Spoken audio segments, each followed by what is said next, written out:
case study notes. Fascinated by the memory systems. When we go for a walk in the morning, and it's a path that we've walked many times before, we've intentionally used the path to create body memories when there are constant traumatic stress flares. And so all the memories were processed with some level of dissociation or traumatic response. And it was at a period where we didn't have the ability to create new conscious memories. And so all the memories being created were unconscious, implicit, procedural, approachable, avoidance, body memories in the brainstem and thalamus, rather than conscious memories through higher levels of thinking, cognition. And so when we go for a walk in this space, there's like this really intense activation of those unconscious memories. And I'm just like, I don't even know like where to go with this, but it's intriguing, and I feel like this deep curiosity to explore and understand better.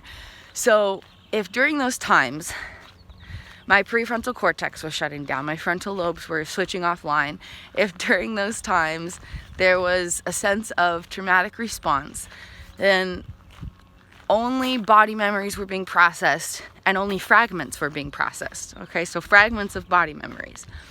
While I go for a walk, despite the logical comprehension that it's a brand new day, the body unconsciously recalls and projects these memories, and it provokes really intense emotions. Like when I walk here, I'm not just seeing what I'm seeing. I can almost tangibly, definitely energetically, see myself walking up and down doing my mirror meditation. I can feel the thoughts I was thinking then. I can see myself pausing and taking a picture of this sign. And that's a good question. Is what I'm seeing of myself from the perspective of me? Am I seeing myself in it, or am I seeing myself from an outside perspective? Outside perspective for the mirror one. Yeah, outside perspective for this one. So it's almost like I'm seeing myself from a third person. It's not that my mind is remembering the act of being there, otherwise I would see it from the perspective of my eyes having the experience. No, instead it's like a projection of witnessing myself be there, where there's an energetic projection of my body and I'm witnessing myself as an outsider. So there's these memories being projected here, and I can remember thoughts and feelings I had while walking here before. And the thoughts and the feelings feel very present tense. And I know it's presence of parts, but neuroscientifically, I wonder what that actually means. Who are parts neuroscientifically? I understand in the conceptualizations of consciousness exactly who parts are. Parts are incredible. Parts are the energetic communicators between the mind and the body, and they have an intimate connection with memory systems and attachments and self-ceptions, and they express thoughts and feelings communicating between the mind and the body. And their love at their core. So I know the conceptualization of who parts are within consciousness, but I'm very curious about who parts are neuroscientifically. What's happening within the brain-body system that creates these sensational experiences is so fascinating to me. And so while I'm walking, there's feelings in my body, visceral sensations, tensions in the gut, in the chest, in the muscles. Tensions in the gut are probably the most dominant. And there's these sensations of anxiety perceivable within the mind as well. I would imagine that the anxiety sensations in the mind are deriving from the anxiety in the gut. That's a theory. And so while I'm walking, though, I'm not just walking here as a present tense person. I'm walking here with the projection of thoughts, feelings, and imagery in association with all the other times that I've walked this path where there was dissociation, traumatic response, and an inability to create conscious, explicit memories. And so I'm very fascinated by this, extremely fascinated. And observing is always the first step to making these new scientific discoveries for us. So describe what I'm observing. A few questions I suppose I might have. What allows for implicit projections? Because that's been a huge theme in all of our research. what allows for a conscious memory, what allows for an unconscious memory to seep into the consciousness in a way that the conscious awareness has difficulty distinguishing between past and present. Because memories are intended to allow for projections. Memories are intended to help project the future. That's part of their neuroscientific purpose. So that's already something that's happening for all of humankind. Unconscious memory systems are contributing to projections all the time. But most people don't experience the memory consciously.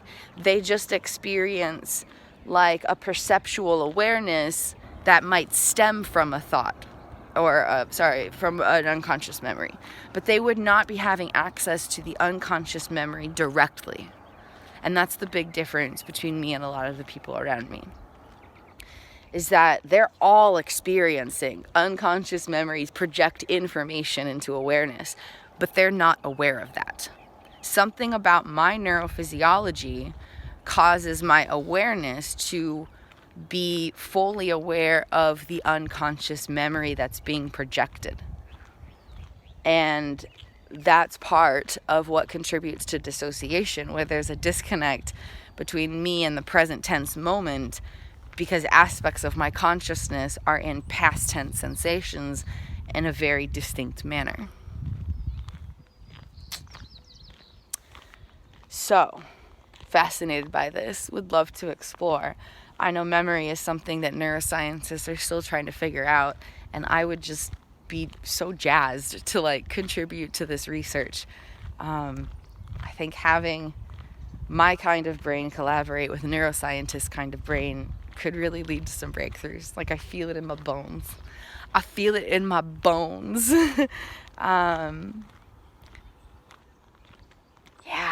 Unconscious memory systems. They're very powerful. And then I'm also really fascinated by the distinction between and the interaction of memory systems in the brain and memory systems in the body. Because we've got like this ganglia stuff all throughout our body, right? And like there's muscle memory, and like, you know, if you burn your hand on a stove, for example, then next time you're around a stove that's on, your hand might like jerk back automatically, because the hand itself is remembering the burn, even though the mind might not necessarily be recalling that. And so I'm curious, because if there's unconscious memory systems in the brainstem and thalamus that impact 80% of our decision making, and there's unconscious memory systems in the body, you know, how much is the stuff in our muscles contributing to who we are and how we perceive ourselves in our lives? And what's the distinction between the styles of memory in the brain, like temporal lobe and stuff like that, and the unconscious memory systems, super body sensations, body memories? I'm very curious about the distinction of that, or if there even is one. Like, is that something that we can even study? I don't honestly know yet. I just know that there's two primary classifications of memory: conscious and unconscious, explicit and implicit, declarative and non-declarative. Within that, there's two core branches of each kind: declarative, explicit, and episodic, explicit. And then emotional implicit and procedural implicit. And I can distinguish between what type of memory is being projected and how that impacts my experience of consciousness. Moment by moment, I can distinguish the type of memory, the location of the memory, and the style in which it's affecting my immediate perceptual awareness. That's something that I can already do. I suppose a next step, or a next inquiry, would be, let's play.